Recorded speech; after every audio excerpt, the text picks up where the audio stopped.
Welcome to Meeples on Meeples, episode 70. I'm Adam. Andrew. Brian. Ian. As usual, and if you've been watching our channel, you maybe need to be refreshed. Before we get into our game this week, want to invite you over to our website, meeplesonmeeples.com, our YouTube channel, Facebook, Twitter, pretty much any social media site out there. We have an account. Follow along with us and check out our reviews.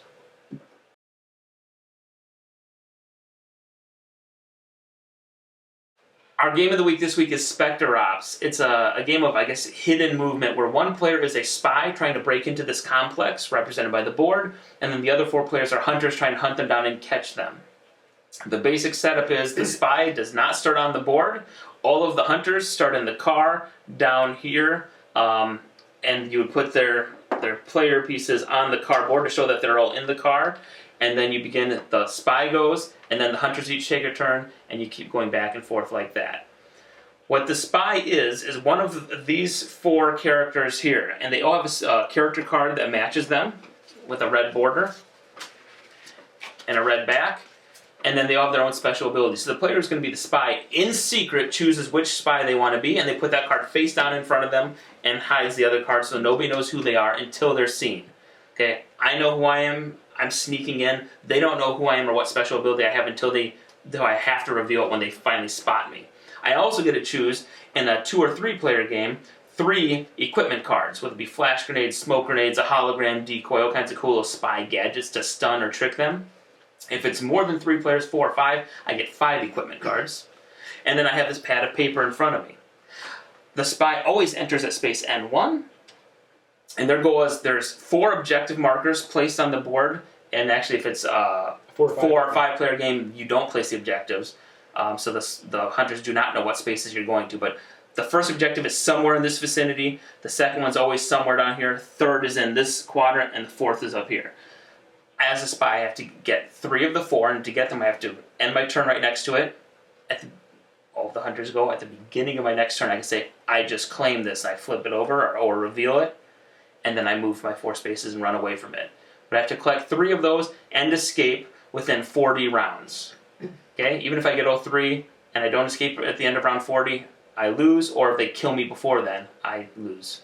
The only other thing really to know about them is everything's done on this paper. I don't put my piece on the board, because then they'd obviously see where I was. I have the exact same map on paper here, and I just write on space 1, I count quietly in my head, 1, 2, 3, 4, okay, then I'm going to move to K3. So at round 1, I put K3 to show I ended at K3 after round 1. And then I keep keeping track, and I only reveal myself when a hunter comes into play and spots me. The hunters, like the agents, there are 4 of them you can choose from. There's the puppet, the gun, the beast, and the prophet. All have their own abilities. Obviously, the agent gets to know who they are because the hunters pick them in the open, put their player on the board or in the car as the game starts. And so he knows what abilities are going to be coming at him as the game plays on. The hunters all start in the car, as Brian said, down on K23 or 24 right down there. Somewhere in that vicinity.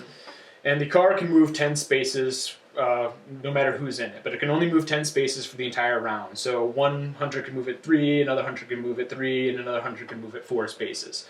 When you're not in the car, though, you can only move 4 spaces, just like the agent. You can walk 4. As the hunter, you also have a line of sight, which is really the big thing in this game. Is your line of sight is left and right, up and down from the space you're on. You cannot see diagonally.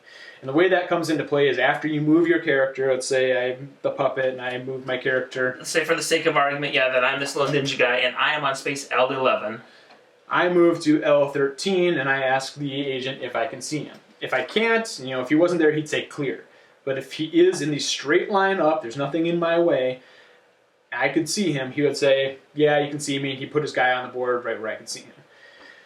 That's important because that's the only way you can hurt him and stop him from getting objectives. If you can't see him, you don't have him in your line of sight, you can't attack him. If you do see me, how does the attack work? Go ahead and explain that. Well, you roll a die, and it's based on how far away you are from the character. So if you're it's 1 6-sided die, most of the time some characters have a different ability. So if he's 2 spaces away, I have to roll a higher than 2. 2 or higher, yeah. 2 or higher to hit him. And if I roll 2 or higher, he takes 1 point of damage. Most of the agents have 4 health. In a 4 or 5 player game, the agent gets 6 health. And then there's one that actually gets 8 health in a 4 to 5 player He gets game. 2 bonus health. If they're more than 6 spaces away and you're only rolling one 6-sided die, if you roll a 6, you can roll again and kind of string your rolls together to try to hit them further away. But if you do roll a 1, it's an automatic miss no matter what, even including some special abilities. Even if they're right next to you, yes. But that's basically how it works. So if he were diagonal from me, I wouldn't be able to see him. The only way I can see him is if he's in a straight line of sight, left and right, up and down. The only other exception to the sight rules, and it's good, this kind of come into strategies later, is if you're on the road, you can see the roads are double wide, and that's what the car has to stick to if you drive in the cars. You can see both columns all the way up and down on a road. Yeah, if you're standing in the road. Walking through the maze is just one. And the other thing for the hunters is you do get last seen tokens put on the board. If a agent moves across your path, they will have to put a last seen token on the last place straight up and down or left and right where you would have been able to see them before they left your line of sight. So that's another way where you can find out where they're at. And certain characters, if the agent runs across their path, they get a chance to shoot them right away. But for the most part, all you get is that last seen token on the board, so you have a general idea of where they're going. The cars, the only other exception, Adam said, not only can you move 10 spaces, so it allows you to get around quickly, granted in limited access areas, just the roads, but it also has a special ability, has a built-in compass, I don't know where it can ping and detect movement.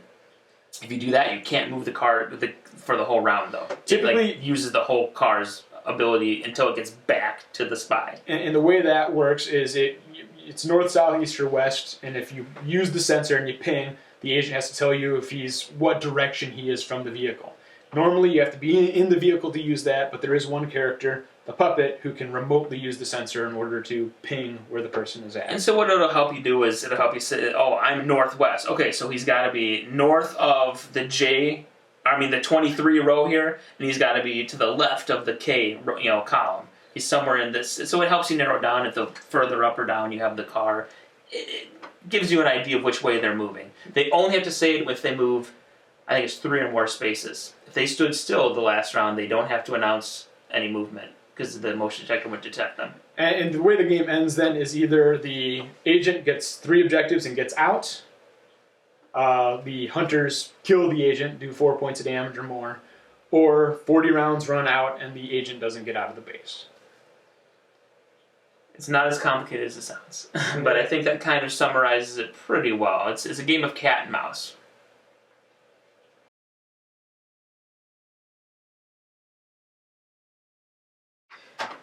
All right, let's talk about the components. Really, there's not a whole lot to the game. There's a few characters. The little characters are actually pretty nice. You don't have to glue them together or anything, which is awesome. 8 pretty well detailed.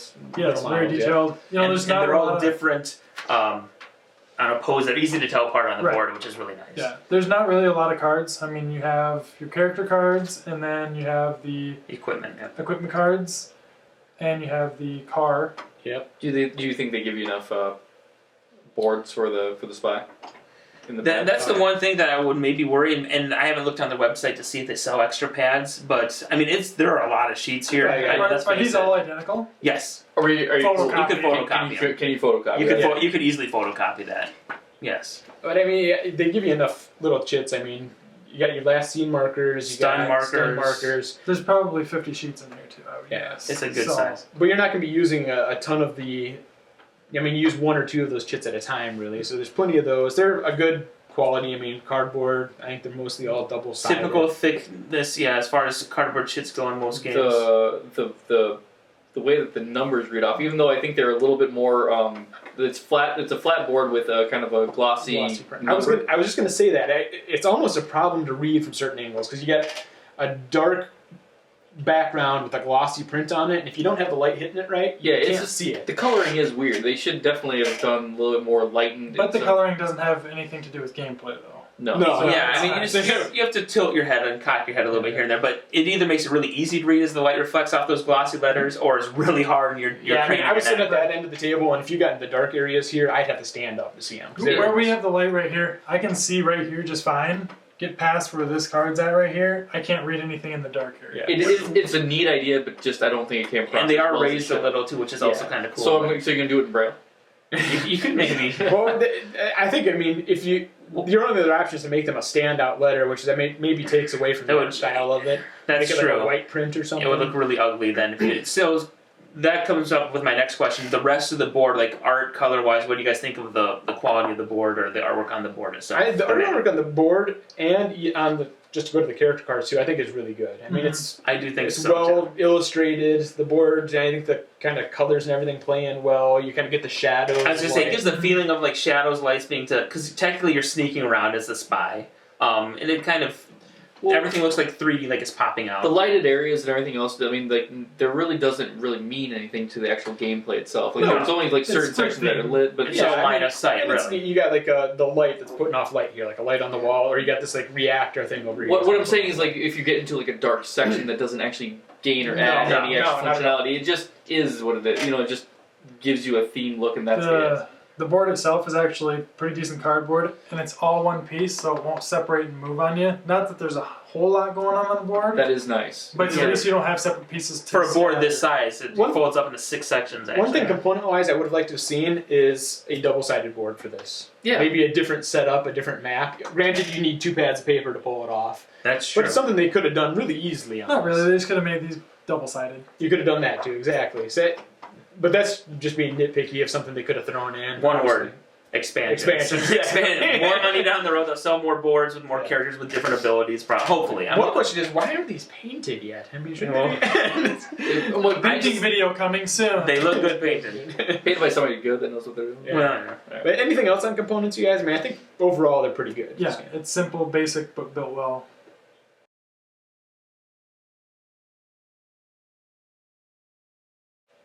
Let's talk strategy then. I played both as an agent and as a hunter. As have I. As well.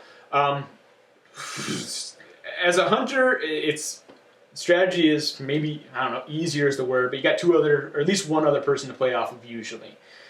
As a agent, I mean, there's just so much going on. You're doing everything on your own, trying to keep track of where you're at on the board, where they're at, line of sight and everything.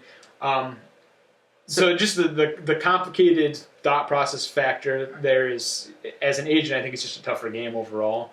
A couple of things that, and I think we kind of agreed on this, and I've played the Spy actually quite a few times because I taught it to my son. I played with you guys several times. It helps to not always move 4. The hunters naturally assume you're always moving the full 4, trying to get through the game as fast as possible, and your first reaction is to do just that, like, oh my gosh, I'm outnumbered, they can ping with the car, motion detect me, and all these things, I'm never going to do this, I need to run as fast, I need to cover ground. And I would say the opposite is true. Don't move all 4. Sometimes even just hold still. Just hold still and let them run right by you. Because if I'm standing here in D14 and they run right by that opening and they don't stop with the direct line of sight, side to side. Heck, if they run over you. Yeah, if they pass by and they're not in line of sight at the end of their movement, I do not have to reveal myself. So sometimes it's good to just move 1. Stay still if you know you're getting close to being spotted, whatever. Get in a corner where there's not a lot of line of sight to it and just hold out there. I think there's a little bit of anxiety on the spy's part because you know exactly where they start. Exactly. And you can only go 4 spaces, and maybe you have 2-3 options available to you for an inlet, but that's it. And they automatically, and they want to get as close to you as possible on their first move. And so there's some like, you gotta get out of there. Limited weapons. They always, if they end in line of sight, they always get to attack you. You don't get to attack them nearly as much, so choosing your special equipment wisely and then using it at the appropriate time is super important. Don't accidentally waste it. It doesn't seem like we're always getting to the 40 turns. I mean, I don't think we've actually... Turn-wise, I don't think we've gotten past turn like 25, 30, it very maybe. much is, patience is a virtue kind of thing. Wait it out. Yeah, wait it out as the spy. You have turns, even though you may think 40 is not a lot, but it actually tends to be more than enough. It does. One thing I found is a good strategy playing with other hunters is don't necessarily always listen to them. Always follow your own gut. Even Even if it seems like a good idea, sometimes it actually helped me out just to kind of just go for it. Yeah, I just should've don't overthink it and just go for it, and it helped out. You kind of once get or into group twice. think every once in a while, and it just maybe isn't going to be. Hive mind. 3 brains is not necessarily always better than your gut. And you know what? It's, when you do play a lot of co-op games, and people always complain about this on like Board Game Geek or in the forums of co-op games, is people play other people's turns. You should do this, just do it. And in this, it's a little more like, you know what? I've got this special ability, and maybe I'm going to get in the car and cover more ground. And there's just more options, and a lot of discussion does take place. But I don't feel that we played each other's turns as much as you would in a lot of co-op games. To that point, Which a lot, is of a good a lot of discussion of your team is happening in front of the guy that's going to be against Yeah. you. And Another so strategy. that's yeah. also kind of don't talk. If you're the agent, a lot of listening. I would almost like to play a game one time where nobody really talks. If everybody had these sheets and you could just point for each other, maybe you should go here instead of pointing at the board where the spy can see. not even that. Just each hunter just does their thing and tries to read minds and see how it plays out. One strategy is the hunters, and you got 2 characters that can really help you figure out where the agent was. You got the puppet who can ping the vehicle from anywhere, so you place the Even if vehicle he's in a not in spot. it. Yeah. You can kind of figure out the quadrant at least. And he can drive the vehicle while he's not in it Where to the put guy it in a is better at. spot. Yeah. Or you got the prophet who, when the agent's going to complete an objective in the next turn, he has to tell the prophet, so you at least have a general idea of maybe where he's at. But also the prophet can ask the agent where he was 2 turns Post-cog. ago. It's a post-cog. So Yes. you can say, well, where were you 2 turns ago? And you can see, okay, maybe now he's way down here on F24, but 2 turns ago he was on D18. You have an idea, at least the range again, they're in there. And I think really playing as the hunters, you need at least one of those characters in your team. Having both was pretty beneficial. Yeah, yeah. But if you have at least one of those, I mean, you're playing in a 3-player game or a 4 or 5-player game, it gives you an advantage. Especially, I think the ping with the puppet's almost more powerful or better than the prophet. But and that's my experience playing as an agent, because I could, I would get myself kind of in a corner down here, and they parked it right next to that corner. So they really narrowed down where I was going to be. Southwest, northwest, southeast, northeast. They got a really good idea of where I was at really quickly just by doing that. And then the beast is good in the close quarters. You got the gun who's really powerful at fighting, and you got the prophet who can kind of, ping how we discussed before. The prophet does that stuff too. So Yeah. Anything else on strategy you guys can think of? I mean, there's a lot of strategy. in Just this, don't panic as a spy. Your first reaction is to kind of panic and rush or whatever. And after playing, and I've played several games, you get a little further each time where you're able to win it once you just realize it is doable. They don't know where I am, even though I always think they do.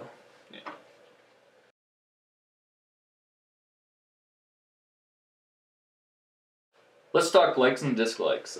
With this game, the greatness to it just is the ability to work as a team and be very much against one person, then very much basically exclude that guy from your group and just try to get him as much as possible. And usually, like that ability to. I don't that. like that in a game. Like No, usually, this like is when we fun. play like Descent or any of those dungeon crawl games, where you're like the game master or the dungeon master who controls the bad guys, and everybody else is a party succeeding together. I always feel bad for that guy who has to be the bad guy that everybody wants to kill. Whereas in this is the spy. It's kind of fun. I really love Splinter Cell, the video game. It gives me that feeling. Like I am a force to be reckoned with on my own. And I feel it's a level playing field. I don't feel like I'm being excluded. You both have an objective, I think, in this game.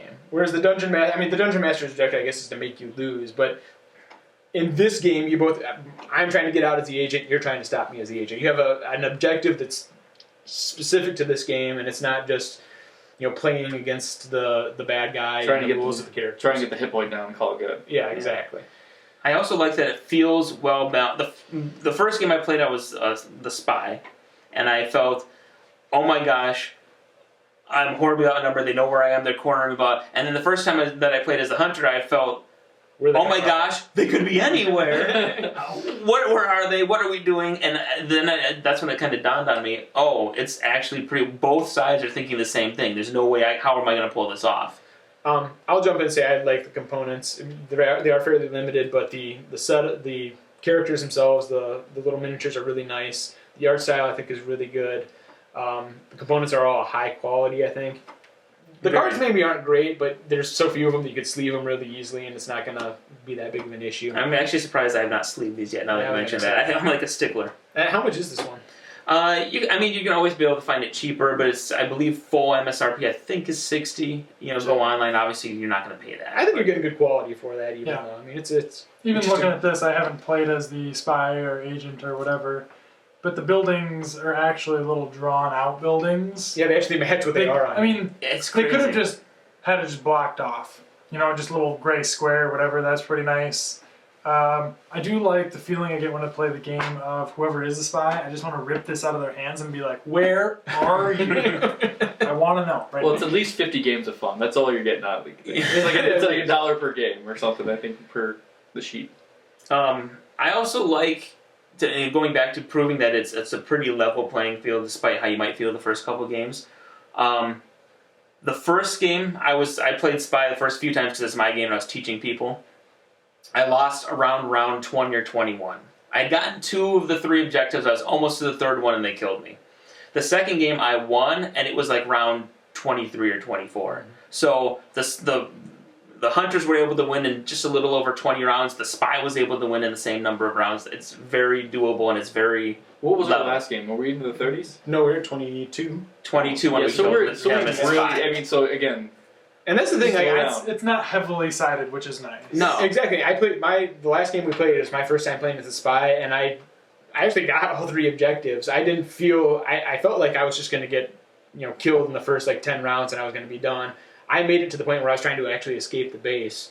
So I think it's to your point, it's very well balanced. My first time playing as a spy, not doing things maybe the best I could have, I still got to the point where I got 3 objectives and was making my way out of the base. You can pick it up as you go. Exactly. You're like, okay, I kind of flubbed the first few moves, but I'm getting the hang of it now, and I can't believe I got out of that tight spot, etc. maybe you should have tried to grab the 4th objective just to for the heck Just of to it. really throw us off. What's he doing? Does he know something we don't? I'm getting an objective next time.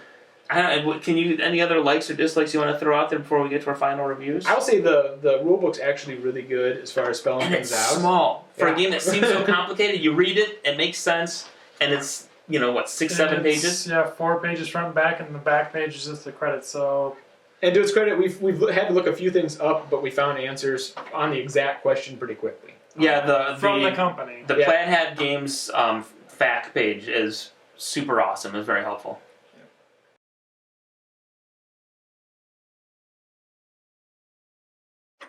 All right, let's talk reviews. We do a scale of 1 to 10. 1 being terrible, burn it. 10 being buy it for all your friends for Christmas. I'm gonna give it a solid 8. I've played through it twice now. There's not much to the components. It's not overly complicated. It plays it says hour and a half is the normal expected time. Every game, I played a lot of games between an hour and a half every Right. time. And Even with new players teaching. Right. First time I played it, we played it in 10, hour 10 or whatever. But for an hour and a half game, it moves very quickly. It doesn't seem like it's that long, which is great because sometimes you get into that game and you're like, I'm having fun, but it needs to move along a little faster. Characters on the board, you can see them really well. The chits, they're what they need to be. Everything is good and solid for what it is, but the gameplay is just super fun. So that's what gives it an 8. I'm going to piggyback on that. I'm at a solid 8 also. It is a great game. There's one little thing I might kind of disagree with you a little bit. As the spy, it can seem like there's a little bit of downtime if the hunters all take a lot of time talking and discussing, he could be here, but he could be here. No, you should do this. As the game moves on and they work better as a team, that gets better. But for the first few rounds, you kind of, and Adam complained about this when he was the spy too, is like, oh my gosh, there's a lot of downtime before it's my turn again. It's not horrible, and it gets better as the game goes on, and then if you're playing with a bunch of veterans, it's a non-issue at that point. But yeah, we've already covered how great the components are and everything. I really like this theme because with my video game background, I always loved the Splinter Cell and games like that, with It's like when the they stealth games. They added that multiplayer into Splinter Cell way back on the original Spies Xbox. versus Mercs. I mean, it feels very much like that to me. So it's a solid game. I know there are other games in this genre. There's the Fury of Dracula, where one person's Dracula and everybody else is like Van Helsing and his cronies hunting him down. There's one based on Jack the Ripper. I haven't played any of those, so for us this was really fresh and unique. We have not played any other game in this genre. if I had played those others, I'm not sure how it would stack up against them, but it's a solid 8. It's definitely worth owning. Check it out. I'm going to go a little higher. I'm going to give it an 8.5. Obviously, like them, I like this game a lot. Having played, maybe playing as the Hunter, I might have gone a little bit lower if I hadn't had the chance to play both. But after playing both of them, it's just a great game. And we talked about this a little before, but it's just, I feel very well balanced. It may not feel like that when you're playing it. No. But you can, like I said, jump in. My first time playing as the agent, I actually made it pretty far, making a lot of flubs along the way. It's a well-balanced game. It plays pretty quickly. Brian's right. The first few rounds of the agent maybe feel like they drag on a little, but I feel like that after maybe the second, third, fourth round, that's done. And while you have downtime as the agent waiting for the hunters to go, you're still very much engaged because you're listening to what they're talking about, their future strategy, where they're thinking about moving, maybe formulating, okay, where am I going to go if they do that? What item or equipment piece am I going to use? That type of stuff. But that helps evolve your playstyle, which is cool. Like it keeps you in the game, and it makes you a better player as time goes on. I love strategies. I love the theme. I mean, maybe those other games you talked about, I may very well like them too. But I really like the science fiction theme, the characters they picked, and the way they work in it. It's just a lot of fun. A solid 8.5 for me. I'm going to go with the 8s. The 8s have it. So therefore, you lose. Yeah. But it is a lot of fun to play, and it's a lot of fun to play once in a given night. Maybe twice is a bit too much. I know you're changing it around a little bit, but again, you're working better as a group, so then you're going to hone in your skill a little bit better. You're kind of going to know what characters you want to play with a little bit more. You're going to be better at them, and maybe it lopsides it a little bit more towards the hunter side than the agent, and the agent might be a little bit more just running for his life the entire time, his or her life, I guess, for that matter. But I mean, the replayability of it is really just where it might actually hit a wall. Well, I was going to say maybe the opposite, not jumping on your review, but Sure. I think no, that's okay. As It's different every time. It's different every time because you have many people. You can rotate the agent in. And maybe we also didn't make it clear that where the objectives are changes. There's 6 different possibilities you roll for randomness. It could be 1 of 6 spots in Sector 1, 1 of 6 here, 1 of 6 there. I mean, so there's a lot of the trader variety. There is a lot of variety. There's a lot of, but I don't think I would want to. I would want to play this game more than maybe twice in a given. Right, exactly. That seems a bit much.